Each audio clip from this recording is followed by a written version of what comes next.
మాజీ ఎంపీ గోరంట్ల మాధవ్ వ్యవహారంలో నిర్లక్ష్యంగా వ్యవహరించిన 11 మంది పోలీసులపై వేటు పడింది. గోరంట్ల మాధవ్ను అరెస్ట్ చేసి కోర్టులో హాజరుపరిచే క్రమంలో విధుల్లో ఉన్న 11 మందిని ఉన్నతాధికారులు సస్పెండ్ చేశారు. సీఐ, 2 ఎస్ఐలు, మరో 2 ఏఎస్ఐలు, హెడ్ కానిస్టేబుల్, 6 కానిస్టేబుళ్లపై సస్పెన్షన్ వేటు పడింది. విచారణ నివేదిక ఆధారంగా గుంటూరు రేంజ్ ఐజీ చర్యలు చేపట్టారు.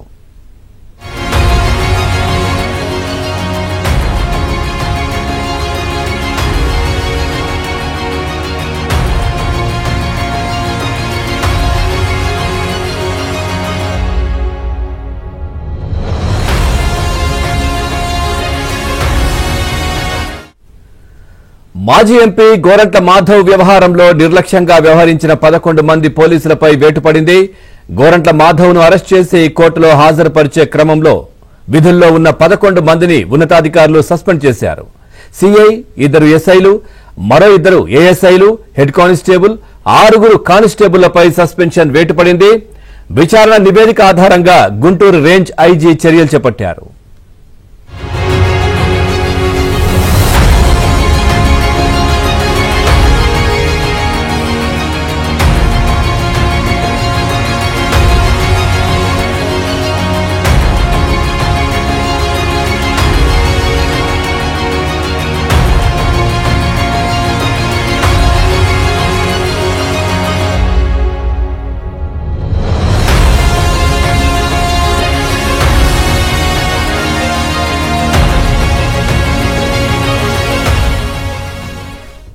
చూసిన మాజీ ఎంపీ గోరంట్ల మాధవ్ వ్యవహారంలో నిర్లక్ష్యంగా వ్యవహరించిన 11 మంది పోలీసులపై వేటు పడింది. గోరంట్ల మాధవ్ను అరెస్ట్ చేసి కోర్టులో హాజరుపరిచే క్రమంలో విధుల్లో ఉన్నటువంటి 11 మంది ఉన్నతాధికారులు 11 మందిని సస్పెండ్ చేశారు. ఇటు సీఐ, 2 ఎస్ఐలు, మరో 2 ఏఎస్ఐలు కూడా ఉన్నారు. అట్లాగే కానిస్టేబుల్ 6 కానిస్టేబుల్ కూడా దీంట్లో ఉన్నటువంటి పరిస్థితి. ఒక హెడ్ కానిస్టేబుల్ కూడా. ఇక విచారణ నివేదిక ఆధారంగా గుంటూరు రేంజ్ ఐజీ చర్యలు కూడా చేపట్టారు. ఇదే విషయానికి సంబంధించి మరింత సమాచారాన్ని మా కరెస్పాండెంట్ ప్రసాద్ అందిస్తారు. ప్రసాద్, గోరంట్ల మాధవ్ వ్యవహారానికి సంబంధించి నిర్లక్ష్యంగా వ్యవహరించినటువంటి 11 మందిపై వేటు పడ్డట్టుగా తెలుస్తోంది. పూర్తి డీటెయిల్స్. మాజీ ఎంపీ గోరంట్ల మాధవ్ వ్యవహారంపై చర్యలు తీసుకుంది. ప్రధానంగా చేబ్రోలు కిరణ్ ఎవరైతే ఆర్పీపై ఎవరు వ్యాఖ్యలు చేశారో ఆ వ్యాఖ్యలకు సంబంధించి వెంటనే ప్రభుత్వం తీవ్రంగా స్పందించి తెలుగుదేశం పార్టీ తరఫున రాష్ట్ర ప్రభుత్వం తరఫున కూడా అటువంటి వ్యాఖ్యలు ఎవరికైతే చర్యలు తీసుకోవాలంటూ ఆదేశాలు జారీ చేసింది. ఈ నేపథ్యంలో అప్పుడు వెంటనే స్పందించిన పోలీసులు కూడా ఆ కిరణ్ ను తన ఫోన్ డేటా ఆధారంగా ఇబ్రహీంపట్నం ఎన్టీఆర్ జిల్లా ఇబ్రహీంపట్నం దగ్గర అరెస్ట్ కూడా చేయడం జరిగింది. అయితే అక్కడి నుంచి కూడా మొత్తం మాజీ ఎంపీ మాధవ్ కు కిరణ్ తీసుకెళ్లే మార్గాలకు సంబంధించి కావచ్చు, లేదా కిరణ్ ను ఎటువైపు ఏ మార్గంలో తీసుకెళ్తున్నాము, ఏ స్టేషన్ తీసుకెళ్తున్నాం అనే అంశాలపై కూడా కొంతమంది పోలీసులు మాధవ్ సమాచారం ఇచ్చినట్టు కూడా నిర్ధారణ అయింది. ఆ రోజు మాధవ్ కూడా కిరణ్ ఉన్న జీవీ దగ్గర అడావుట్ చేయటం, పోలీసులు సైతం తోసివేసి వాళ్ళని బూతులు చెప్తాం వంటి ఘటన కూడా చోటు చేసుకుంది.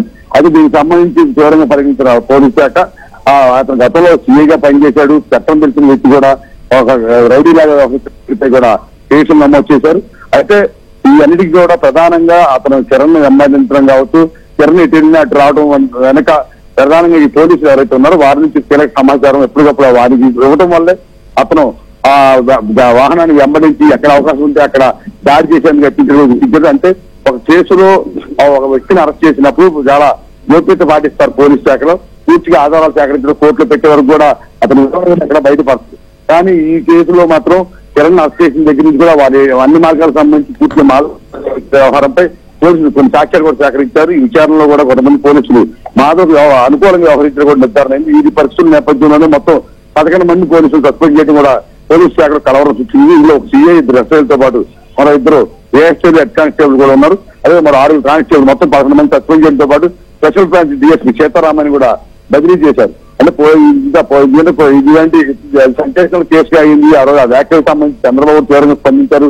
మొత్తం పార్టీల పరంగా కావచ్చు, ఉద్రిక్త వాతావరణం నెలకొన్న నేపథ్యంలో చాలా అప్రమత్తంగా ఉండాల్సిన పోలీసులు తమ విధులను దాటి, తమ పరిధులను దాటి ఆ మానవ అనుకూలంగా నిర్ధారించిన నేపథ్యంలో చేస్తున్నారు. ఇటువంటి కేసులు అదేవిధంగా ఉద్దేశాన్ని రెచ్చగొట్టేటువంటి ఇటువంటి ఘటనలకు సంబంధించి పోలీసులు కూడా చాలా అప్రమత్తంగా ఉండాలని ఇప్పుడు పోలీసు శాఖ ఉన్నతాధికారులు స్పష్టమైన ఆదేశాలు జారీ చేశారు. ఇప్పుడు ఈ 11 మంది సస్పెండ్ సంబంధించి కూడా మనకి విచారణ పూర్తయిన తర్వాత ఇంకా అదనంగా ఇంకెవరి పాత్ర ఉందని ఇంకా చర్యలు కూడా తీసుకునే అవకాశం ఉందని కూడా చెప్తున్నారు Pawan. Right, thank you Prasad, thanks for the updates.